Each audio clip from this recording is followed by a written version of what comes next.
Joined by Austin Dillon, who's doing double duty this week and racing in both the DoorDash 250 and Sunday's Toyota Save Mart 350. Austin, I mean, what are you looking to learn here running both races, and how excited are you to get on the racetrack today? Oh, I mean, I'm always looking forward to any time you get extra time at a road course. For us, it's been really helpful over the last couple years, getting more laps. And, you know, I feel like early in my career I didn't do a lot of this, and I wish I had. So it's a lot of fun getting to go out there and run these trucks, and thankful for the opportunity from Tyler Young, and we'll just go have some fun with it. Awesome. We're going to open the floor for questions. If you have a question, go ahead and raise your hand. We'll get a wireless mic to you.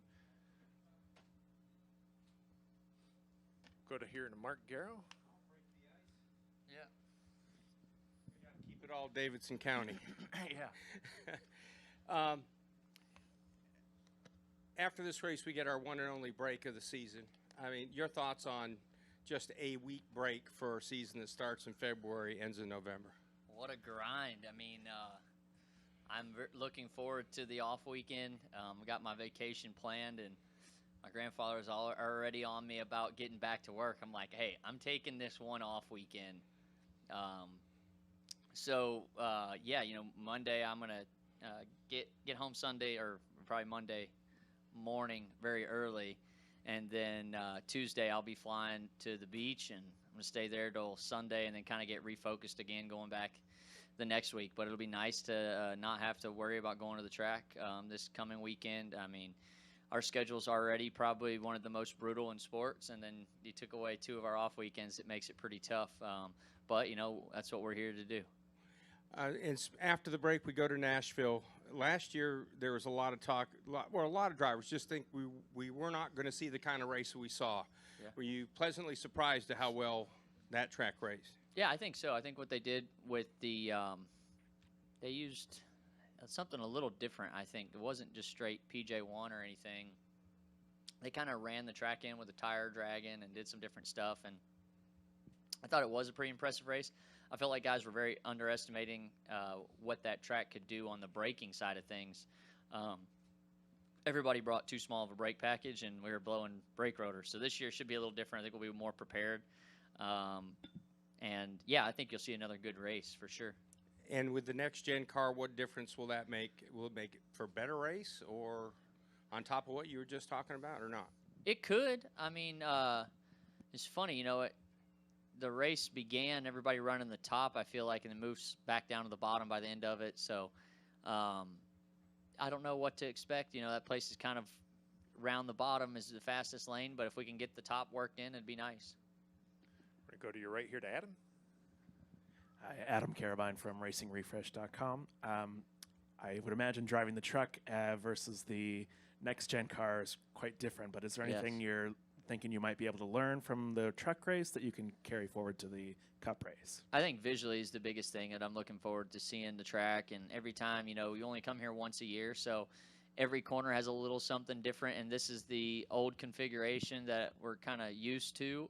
Last couple years been working on that, you know, snake section through there, kind of down the drag strip. And so now I think the biggest advantage is just, you know, when you have a 15-minute Cup practice, you've got to be on your game from the drop of the time limit. And for me, this is just more about visually getting my marks back and having fun.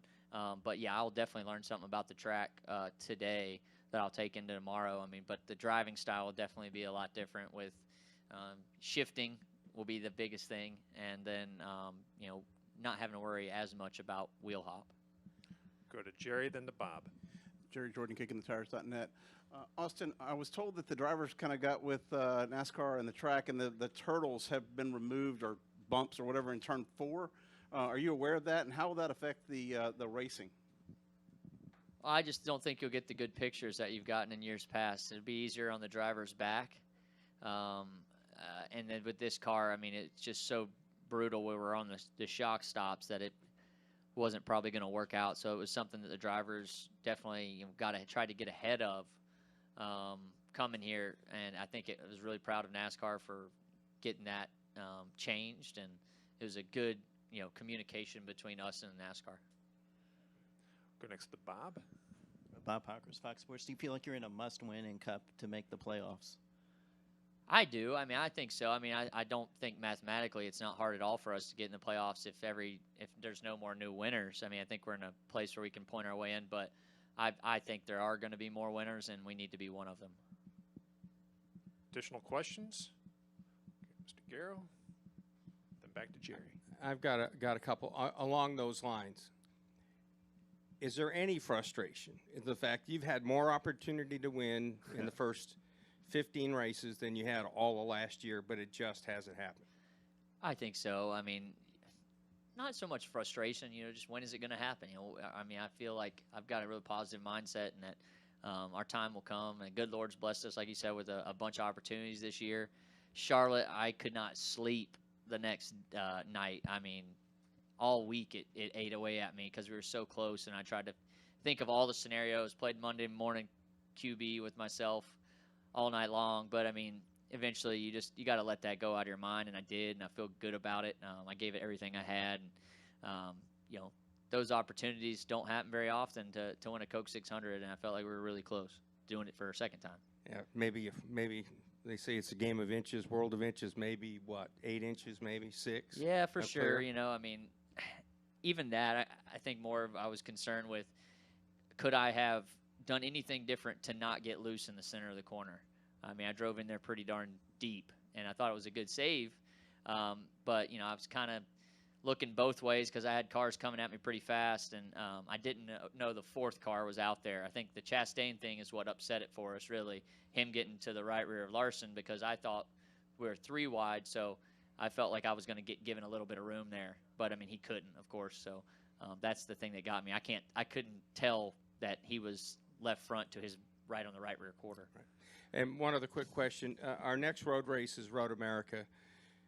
COTA, vastly different than Sonoma. Road America is vastly different than maybe anything that we've got, period, end of story. Just how much do you like racing there, and what's it like to just run on a course that long? Well, Road America is multiple times where you can mess up in a lap. It is cool to put together a lap there because you mentally held it together for a long period of time, and you kind of can find speed where a second is not far off at all at Road America. You can figure out a second there, which is pretty cool because not many places we go to you can say that.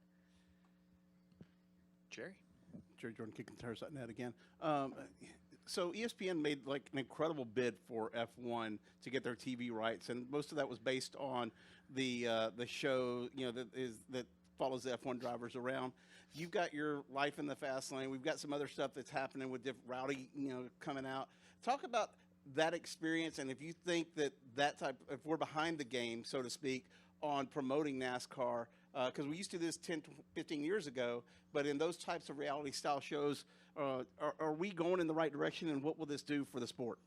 Well, I think any publicity is good publicity in certain aspects for our sport, and I think that, getting into the lives of some of the drivers is key. I mean, what we do is not natural for anyone. I mean, the schedule, the travel, the lifestyles we live it's interesting. And I've kind of, in a way, thought it the whole time, like, why is there not more on what we do? Because it is interesting. I mean, we live inside this bubble where we feel like we're the main attraction each and every weekend.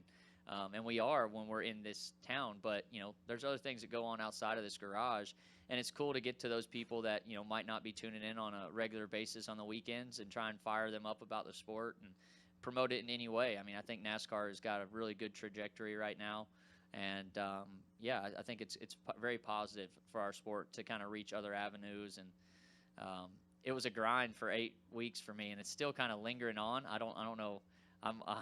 I'm still doing interviews for this show, so it's going to be cool. I'm too nervous to watch it. I've already been getting the episodes and checking them out, but I've heard good things. It looks pretty good. And one follow-up. Yesterday, we met with Steve Phelps, and he talked about, overall, every race we've had has been good this year. With the exception of maybe one. Do you feel that way? And when we're talking about changes in the sport, what do you think as far as tracks? And we did the Coliseum, we did St. Louis, we're going to Road America in the Cup Series. What are your thoughts on just how that NASCAR has been open to those changes? Well, I think it's good. You know, I mean, change is fun for fans. It's sometimes frustrating for the competitors, but in the end, we're here for the fans. So I think it's been good, and we've been very fluid. I mean, going back to your thing about F1, their Netflix series definitely helped their sport, because if you look at any given weekend, our racing, we have like 30 cars on the lead lap last week at St. Louis. I mean, you don't see that in an F1 race. After the race starts, it's kind of like there's two people you're talking about strategy-wise sometimes. And I think the most intriguing part to me is their strategy, because they have 3 different compounds of tires. Past that, I mean, our racing is the best racing in the world. I'll put it up against anything. You know, we complain about it when it's good, because there's no other form of motorsport that races like we do. But that's just my opinion. Any additional questions for Austin? Austin, thanks for taking the time. Good luck this weekend. Thank you.